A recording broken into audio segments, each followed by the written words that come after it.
नमस्कार, आप देख रहे हैं जेके न्यूज़ पॉइंट और मैं हूं आपके साथ जसलीन कौर। और लगातार हमारी कोशिश है कि जम्मू कश्मीर के टॉपर्स से आप लोगों की मुलाकात करवाई जाए। कल जिस तरह से हाल ही में 10th CBSE का रिजल्ट आउट हुआ था, तो मेरे साथ वन ऑफ द टॉपर मौजूद है समर्थ गुप्ता, जिन्होंने 97.2% जो है स्कोर किया है। सबसे पहले तो congratulation Samarth. Thank you.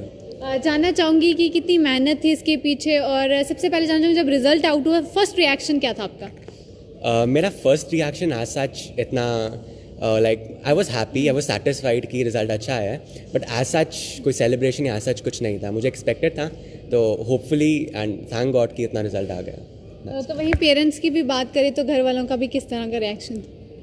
Of course, everybody, including the family, was very happy. My little sister, so everybody was very happy, was satisfied कि at last जो hard work था, so that paid off.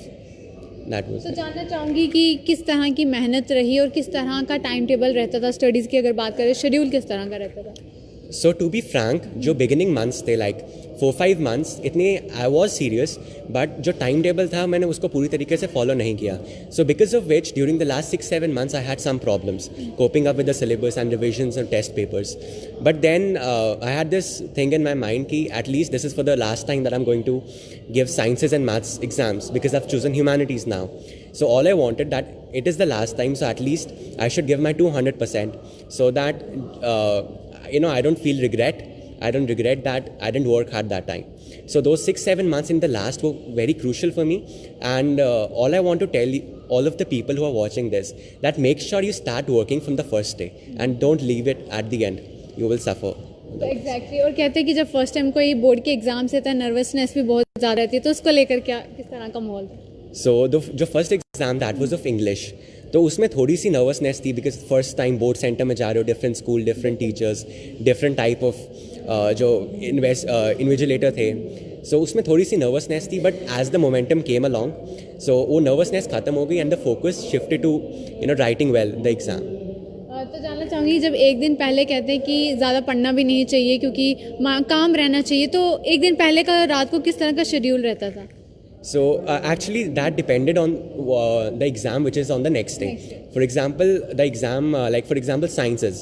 So when it was sciences, so I was up till late night and I was up early in the morning as well. But in the other exams, since we had a lot of holidays, so I was able to cope up easily. But sciences was one of the exams where I had to push my schedule a little and wake up early in the morning to give it a final revision. तो अपनी success के पीछे अगर मैं कहूँ कि school का कितना रोल रहा, कितनी सपोर्ट रहती है, और वहीं पेरेंट्स की भी अगर बात करें? सबसे पहले school is like that is just the building block. Like teachers never made me feel कि you are doing well या आपके मार्क्स अच्छे आ रहे हैं. So they never made me feel कि बहुत अच्छे से कर रहा हूँ मैं. So all they did was that they tried to manage me, और rather they try to manage every student. So I'm of KC public school. So जितने भी टीचर्स थे उन्होंने ये मेक श्योर किया कि बच्चा कोई भी लाइक ओवर कॉन्फिडेंट नहीं हो, या उसको वो सेटिस्फाई नहीं हो जाए कि प्री बोर्ड्स बहुत अच्छे हुए हैं या किसी भी एक सब्जेक्ट में बहुत अच्छे हुए हैं. सो दे मेड श्योर कि वो सेटिस्फैक्शन नहीं दे बच्चों को, और लेट देम स्ट्राइव हार्डर कि वो और अच्छा रिजल्ट लेके आएँ. So that was why school played a very important role. और जो पेरेंट्स की बात है, of course I mean it is all because of the parents. So like if I do well or if anybody does well, so it is because of the efforts of everybody around me, my parents, my family, my siblings, my teachers, school teachers, tuition teachers. तो उन सबका एक effort होता है जो at the end एक बच्चे के through that comes on the result. Exactly. कहते हैं कि स्टूडेंट जब कोई भी मंजिल को हासिल करता है, तो जो टीचर होता है, अध्यापक होता है, वो सबसे ज़्यादा कहीं ना कहीं खुश होता है जब उनके पढ़ाए हुए बच्चे जो हैं किसी मुकाम तक आगे तक पहुंचते हैं. वहीं जानना चाहूँगी कि आजकल के स्टूडेंट कहते हैं कि हार्ड वर्क के साथ साथ स्मार्ट वर्क करना बहुत इंपॉर्टेंट रहता है, उस पर क्या कहेंगे? बिल्कुल स्मार्ट वर्क तो रहता है. Smart work I think is like making your schedule और मेकिंग अ प्लान, और जितने भी आप एफिशिएंसी से वो काम करें. But there is no substitute for hard work, because I realised it at the end, as I told you कि मैंने 4-5 महीने पहले थोड़े वेस्ट कर दिए थे. But I realised at the end that there is no substitute for hard work, and you have to get out of your comfort zone if you want to get something. So comfort zone से निकलना is very important. तो वही समझ जानना चाहूँगी कि सिर्फ खूब पढ़ाई करते हो या उसके साथ साथ और कुछ करना भी पसंद? सो मुझे को करिकुलर एक्टिविटीज़ में बहुत इंटरेस्ट है. मुझे पब्लिक स्पीकिंग में बहुत इंटरेस्ट है, कॉन्फ्रेंसेस हो गई या any sort of competitions. So I like to go around with everything, but at the same time it is important कि आप मेक श्योर करें कि कोई भी ऐसी चीज़ आपके जो मेन फोकस है, जो मेन गोल है, उस पर वो हावी नहीं करे, उस पर डिस्टर्ब नहीं करे। एक बैलेंस लेकर तो अगर पॉलिटिक्स की बात करें उसमें भी कोई दिलचस्पी है या नहीं? हाँ जी, बिल्कुल पॉलिटिक्स में है जी। तो क्या लगता है कि हम चाहेंगे, क्योंकि इस वक्त जो पॉलिटिक्स का भी एक दौर जो चलता है, राजनीति की हम बात करते हैं, अगर आने वाले समय में कभी मौका मिल जाए कि आप जम्मू कश्मीर के सीएम बन जाएं, तो क्या कुछ चेंजेस आप जम्मू कश्मीर में लाना चाहेंगे? फर्स्ट ऑफ ऑल JNK का CM बनने का अभी फ़िलहाल तो कोई प्लान नहीं है, but in case if I become, so I mean JNK is very different. You can not take one policy and spread it out in the entire country, as India बहुत diverse country है. So JNK की जो needs हैं, और JNK में भी इतने divisions हैं, कश्मीर इज़ डिफरेंट, जो लेह की एक रिक्वायरमेंट है दैट इज़ कम्प्लीटली डिफरेंट, और जम्मू के लोगों की रिक्वायरमेंट इज़ कम्प्लीटली डिफरेंट. तो एक ज़रूरत है कि एक डाइवर्सिफाइड पॉलिसीज़ हों जो सूट करे हर एक उसको. जैसे अभी लाइक 4G बंद है, सो स्टार्टिंग में वी हैड सम प्रॉब्लम्स जब तक वाईफाई नहीं लगा हुआ था, बट इट इज़ इम्पॉर्टेंट कि एक डाइवर्सिफाइड पॉलिसीज़ हों जो हर एक को सूट करें, rather than one policy that suits everybody. तो वैसा मुझे लगता है ऐसा नहीं होता.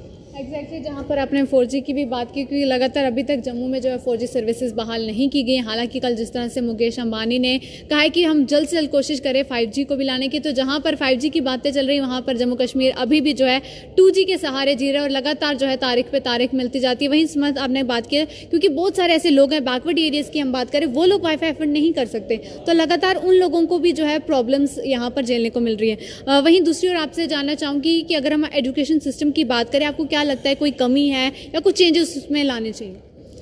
एजुकेशन सिस्टम में आई फील कि थोड़े चेंजेस की ज़रूरत है अब, because 21st century is very fast moving, और जो हमें पढ़ाया जाता है, जो सब्जेक्ट्स हैं हमारे, I feel, I don't know कि बाकी लोग क्या फील करते हैं, but I feel those are very little old, कि उन चीज़ों की अब उतनी इम्पोर्टेंस और उतनी सिग्निफिकेंस नहीं है जितनी perhaps it was at the like in before. So अभी जो चीज़ है, I guess it should be more on a skill based education और वोकेशनल एजुकेशन पे ज़्यादा ध्यान देना चाहिए. उस चीज़ की भी ज़रूरत है, like basics, those are important, but at the end of the day, like जैसे मूवीज़ बनी हमारी 3 Idiots और Taare Zameen Par, so what do they show that every child is different. Perhaps what suits the other child might not suit me, or what suits me might not suit the other child. तो I guess ये थोड़ी liberty होनी चाहिए कि आप अपने हिसाब से उसको थोड़ा ट्यून इन कर लो कि आपको क्या पढ़ना है, आपको क्या नहीं पढ़ना है, but at the same time make sure करो कि वॉट एवर यू स्टार्टिंग, तो you starting to the fullest, आप अच्छे से कर रहे हो, you working hard, giving you 200%. So that is important कि आप जो करो उसको अच्छे से करो, but at the same time थोड़ी लिबर्टी, स्किल बेस्ड लिबर्टी होनी चाहिए कि आप जो करना चाहो आप वो करो, और उसको अच्छे से करो. बिल्कुल. तो जब तक एक आखिरी सवाल आपसे रहेगा कि जिस तरह आपने ह्यूमैनिटीज़ ऑप्ट किया, तो आगे फ्यूचर गोल्स क्या हैं? सो अभी मैंने ह्यूमैनिटीज़ किया और अभी क्लासेस स्टार्ट हुई हैं हमारी KC पब्लिक में. So at present I am just exploring कि what can I do, career options हो गए, या maybe reading different genres, और अलग अलग जो डिग्रीज हो गई, या मे बी कॉलेजेस हो गए. So I am just exploring. So maybe in some time I will. महामारी के दौरान हम सब जानते हैं कि जिस तरह से एजुकेशन इंस्टीट्यूशंस की बात करें अभी बंद है, तो ऑनलाइन क्लासेस चल रही हैं, तो क्या मिस कर रहे हैं स्कूल जाना कि कहीं ना कहीं, और ऑनलाइन क्लासेस की बात करें तो क्या कुछ एक्सपीरियंस रहा? वेरी फॉर्चुनेटली लाइक हमारे स्कूल में KC पब्लिक में एज सच ऑनलाइन क्लासेस में हमें कोई डिफिकल्टी नहीं हुई. लाइक अभी भी हमारे यूनिट टेस्ट चल रहे हैं, and those are done like very well. पूरा टाइम पीरियड देते हैं उसमें अच्छे से, दे मेक श्योर कि क्वेश्चंस का डिफिकल्टी लेवल और अच्छे से असेस कर रहे हैं हमें. So as such KC public में मुझे कोई प्रॉब्लम नहीं हुई अभी तक, बट ऑफकोर्स एक स्कूल में जाके there is a different atmosphere, and when you learn collectively, so of course you learn little better rather than you are alone all the time. And so that is something that I तो जाते समय कोई message हमारे viewers के लिए रहेगा जो अब जाकर जो है 10th के एग्जाम्स के लिए जो है जाएंगे और ऑप्ट करेंगे? सबसे पहले तो आई फील कि if they need any suggestions और advice, so they must consult their own teachers, क्योंकि वो बहुत ज़्यादा एक्सपीरियंस्ड है, उन्होंने बहुत ज़्यादा बार बच्चों को इतनी अच्छे से हेल्प किया है, और their parents, because they are their best wishers. लेकिन अगर मुझे अपने एक्सपीरियंस से कोई देना होगा कि at least start from the starting, एक स्टार्टिंग से प्लान हो, because at the end I knew कि जो थोड़ी डिफिकल्टीज थी, so I had to work a little harder, if I had done it before, एक स्टार्टिंग से एक प्लान होता, एक स्केड्यूल होता, प्रॉपर स्केड्यूल होता, सो आई डोंट थिंक सो जो थोड़ा सा रह गया तो वो उतना नहीं रहता होपफुली। तो thank you so much and wish you all the best for your future. Samarth, तो समर्थ जिस तरह ज़्यादा एक टिप भी आपको दी है कि हमेशा जो है स्टार्टिंग से ही सिस्टमैटिक वे से जो है अगर आप स्टार्ट करेंगे अपनी स्टडीज़ तो शायद एंड मोमेंट में आपको इस तरह की हड़बड़ी नहीं मचेगी और आपका सिलेबस जो है टाइम में जो है कंप्लीट हो जाएगा। तो इसी तरह जेके न्यूज़ पॉइंट की कोशिश रहेगी, पर फिलहाल के लिए दीजिए इजाज़त। नमस्कार।